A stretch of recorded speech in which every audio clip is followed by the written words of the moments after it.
ये वीडियो देखने से पहले मैं आप सभी लोगों से रिक्वेस्ट करना चाहता हूँ कि देखो, अगर आपके पास प्रॉपर टाइम नहीं है, प्रॉपर सिस्टम नहीं है, प्रॉपर डिसिप्लिन नहीं है और minimum capital requirement criteria fulfil नहीं होता है तो प्लीज़ ट्रेडिंग के अंदर मत आइए। म्यूचुअल फंड के अंदर इन्वेस्टमेंट कीजिए। पहले अपने कैपिटल बनाइए, फिर एक बार कैपिटल मिनिमम कैपिटल रिक्वायरमेंट का क्राइटेरिया फुलफिल हो जाए उसके बाद फिर आप प्रॉपर सिस्टम के साथ ट्रेडिंग स्टार्ट कर सकते हो। हमारे साथ इतने सारे लोग जुड़ चुके हैं। करंट एसआईपी बुक हमारा 65 लाख प्लस है, एयूएम 30 करोड़ प्लस है। तो अपना टाइम बिगाड़िए मत और हमारे साथ जुड़ जाइए।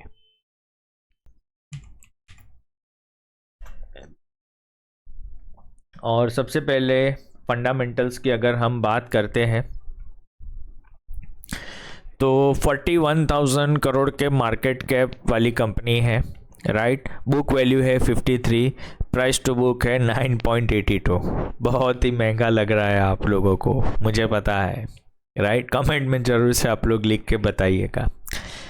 प्राइस टू सेल्स है 8.33, करेक्ट। ये भी आपको बहुत ही महंगा लग रहा होगा, राइट। आप लोग अपना व्यू जरूर से कमेंट सेक्शन में शेयर कीजिएगा दोस्तों। यहाँ पर गौर करने वाली बात है पीई रेशियो। कितने पीई मल्टीपल पे ये स्टॉक हमें मिल रहा है? 30 के पीई मल्टीपल पे मिल रहा है। पॉजिटिव बात क्या है? डेट टू इक्विटी, कंपनी के पास कोई कर्जा है ही नहीं। ऑपरेटिंग प्रॉफिट मार्जिन देखिए 32% गाइस, 32%। ऐसा बिजनेस ये कर रहा है जिसमें 100 रुपये अगर उसने कमाए हैं तो उसमें 32% उसका ऑपरेटिंग लेवल पे मार्जिन है और सब खर्चे माइनस करेंगे हम तो 100 रुपये में से 28.37, करेक्ट, उसका प्रॉफिट है। नेट प्रॉफिट मार्जिन 100 रुपये का बिजनेस किया तो उसमें से 28.37 रुपीज़ उसका फायदा है। आरओई देखो 38%, डबल डिजिट में 38% का आरओई है। Cash flow from operating activity 978 crore. Dividend yield almost 2%। Saving account में जितना बैंक इंटरेस्ट मिलता है 2% के आसपास, डिविडेंड यील्ड भी भाई इसका 2% है। पैसा रख के छोड़ दोगे तो साल का 2% तो आपको डिविडेंड यील्ड मिलेगा, समझ रहे हो। लास्ट 5 साल का रेवेन्यू ग्रोथ देखो 15.16%। लास्ट 3 ईयर्स का ग्रोथ देखो 35.51%। लास्ट 3 ईयर्स में काफ़ी अच्छा किया हुआ है। EBITDA लेवल का ग्रोथ भी इम्प्रूव हुआ है 20.41, जो 5 साल का था 17.21।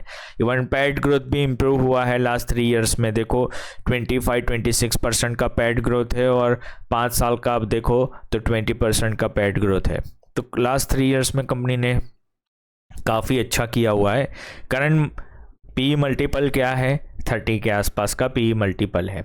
और हमारी जो सिस्टम हमने डेवलप की है उसमें आप लोग देखो ये चार्ट कब से अवेलेबल है। ये चार्ट अवेलेबल है 2019 से, राइट, अक्टूबर 2019 से। लेकिन सिर्फ 2 बार एंट्री ट्रिगर हुई है और कहाँ पर कितना रिटर्न बना है? 82% पॉजिटिव और दूसरे में बना है ओनली 78% का नेगेटिव रिटर्न। तो ये एक सिस्टम भी बहुत ही सॉलिड है। ये सिस्टम हम बेच नहीं रहे हैं या किसी को दे भी नहीं रहे हैं, करेक्ट। ये खुद हमने मेरे लिए मैंने बनाई हुई है। आने वाले टाइम में उसके बारे में भी डिस्कस करेंगे।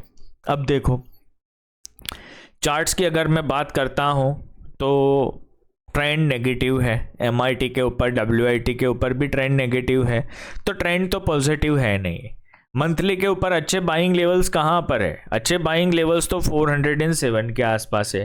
ट्रेंड नेगेटिव ही है कि नाशी के ऊपर देखो सेल का सिग्नल कंटिन्यूस चल रहा है, अलर्ट आया ही नहीं है। आप लोग देखो बाय का सिग्नल चल रहा था, अलर्ट आया और उसके बाद ट्रेंड रिवर्सल हो गया।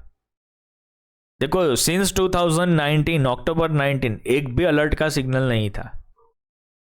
तो उसी तरह से अभी सेल का सिग्नल चल रहा है तो कोई तो निशानी, कोई तो इंडिकेशन हमें चार्ट्स के ऊपर मिलना चाहिए ना। तो चार्ट्स के ऊपर सेल का सिग्नल चालू है, राइट तो कोई इंडिकेशन यहाँ पर है नहीं। और as per the monthly time frame अच्छे जो भी बाइंग लेवल से, फ्रेश बाइंग लेवल से वो 411 415 के आसपास है, राइट।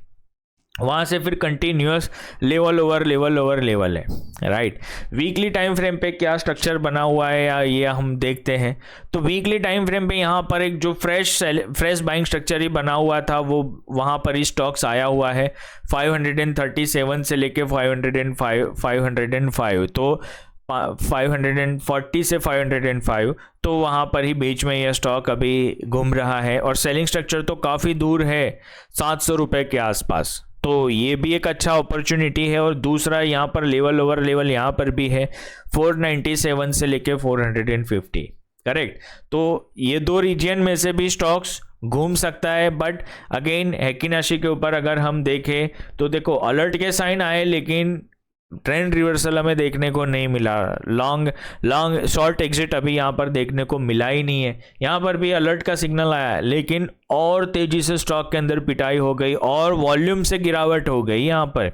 और अभी भी लॉन्ग एग्जिट तो, शॉर्ट एग्जिट तो यहाँ पर हमें देखने को मिला ही नहीं है।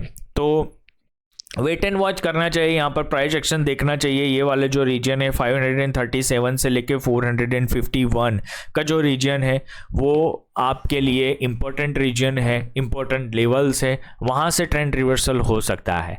और ये दूसरा जो लेवल है वो मंथली वाले के साथ कोइंसाइड हो रहा है 417 टू 370 के बीच में। जो वीकली के ऊपर लेवल ओवर लेवल है वो कोइंसाइड हो रहे हैं मंथली वाले के साथ। देखो मंथली में 407 से लेके 370 तो उसके साथ वो मैच हो रहे हैं, राइट। डेली टाइम फ्रेम पे क्या सिस्टम दिखा रहा है, सबसे पहले हेकिनाशी के ऊपर देखते हैं। देखो sell sell sell sell sell, ये नो ट्रेड के अंदर था तब बाय आया था, तो बाय ये सिग्नल काम का नहीं है, ये वाला सिग्नल भी काम का नहीं है, राइट। तो बाय के ये वाले सिग्नल्स भी कोई काम के नहीं है क्योंकि कंसोलिडेशन में चल रहा था stock. Are you getting me guys?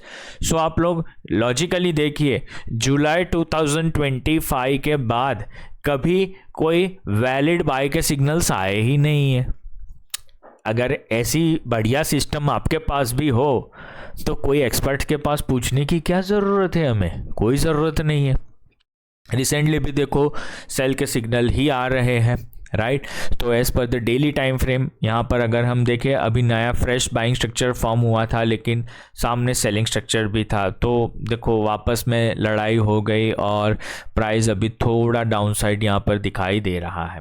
तो डेली के अंदर अगर हम देखें तो अच्छे बाइंग स्ट्रक्चर कहाँ पर है, तो यहाँ पर आप लोग जो आगे से जो स्ट्रक्चर्स जो दिखाई दे रहे हैं वो कहाँ है, 513 से लेके 506। अनदर बाइंग स्ट्रक्चर है 500 से लेके 460। तो ये सब स्ट्रक्चर्स वीकली के साथ मैच हो रहे हैं लेकिन चार्ट्स के ऊपर अभी कोई रिवर्सल का साइन यहाँ पर देखने को नहीं मिल रहा है। This are the potential areas कि जहाँ से ये जो भी गिरावट है वो थम जाए और यहाँ से एक वापस से अपर की साइड मूव आपको मिले। और देखो अगर मूव मिला तो देखो 650 तक कोई फ्रेश सेलिंग नहीं है, करेक्ट। जो फ्रेश सेलिंग आपका है वो है 672 से लेके 677। तो रिवर्सल आएगा तो काफ़ी बढ़िया रिवर्सल यहाँ पर आने की उम्मीद है, करेक्ट। तो प्राइस एक्शन आप लोग देखिएगा, सेलिंग स्ट्रक्चर है नहीं, लोअर साइड्स में बाइंग स्ट्रक्चर ही अवेलेबल है। तो SIP मोड में ये सब स्ट्रक्चर के अंदर बाइंग करना हो तो आप बिल्कुल से कर सकते हो। वीकली के बहुत ही इंपॉर्टेंट है, मंथली के भी बहुत ही स्ट्रक्चर इंपॉर्टेंट है। तो स्लोली एंड स्टेडीली काम करना हो, इन्वेस्टिंग करना हो तो आप ज़रूर से, आपका एडवाइज़र आपको अगर परमिट करता है तो ज़रूर से कर सकते हो, लेकिन 5% से ज़्यादा का लोकेशन यहाँ पर भी नहीं देना चाहिए। और मैंने आपको बताया कि कंपनी का हमने जो फंडामेंटल्स देखे थे तो 30 के PE के मल्टीपल के ऊपर ये स्टॉक था और यहाँ पर देखो इतने गिरने के बाद 30 का PE हुआ है, राइट। तो आप लोग देखिए यहाँ पर 1000 रुपीज़ या 1100 रुपीज़ पे जब ये स्टॉक था तब उसके PE मल्टीपल कितने महंगे थे। तो इससे हमें क्या सीखने को मिलता है, बहुत ही हाई पी मल्टीपल पे जो भी स्टॉक अवेलेबल है ना, वो ज़्यादा देर हायर लेवल पे सस्टेन नहीं करता है। ये हमें यहाँ पर सीखना चाहिए, राइट। तो वैल्यू इन्वेस्टिंग बहुत ही बढ़िया तरीका है, लेकिन उसके लिए आपको फंडामेंटल एनालिसिस आना बहुत ही ज़रूरी है, और हर एक सेक्टर का एनालिसिस डिफरेंट तरह से होता है, राइट। तो वो सब एक्सपीरियंस के हिसाब से आएगा। मार्केट में पहले टेक्निकल सीखिए, सिस्टम के भरोसे काम कीजिए, पैसा कमाइए, राइट। समझने की कोशिश कीजिए कि चार्ट किस तरह से वर्क होते हैं। तो जो भी बताया है, रिवर्सल बहुत ही फास्ट और क्विक आएगा, ऐसा मेरा एक्सपेक्टेशन है। और लोअर लेवल जो भी आपको डिस्कस किया हुआ है डेली, वीकली, मंथली के ऊपर, वहाँ से ही कोई एक लेवल से रिस्पॉन्स आएगा। और SIP मोड पे हमारा सजेशन है, तो आप लोग ज़रूर से प्राइस एक्शन देखिएगा। एनालिसिस अच्छा लगा हो तो वीडियो को लाइक और शेयर जरूर से आप लोग कीजिएगा। आपका क्या व्यू है, क्या आप हमारे व्यू के साथ मैच आपका व्यू हो रहा है, क्या आपका व्यू कोई डिफरेंट है, आप लोग ज़रूर से हमें कमेंट में लिखिएगा। और आने वाले वीडियो में हम फिर से मिलेंगे।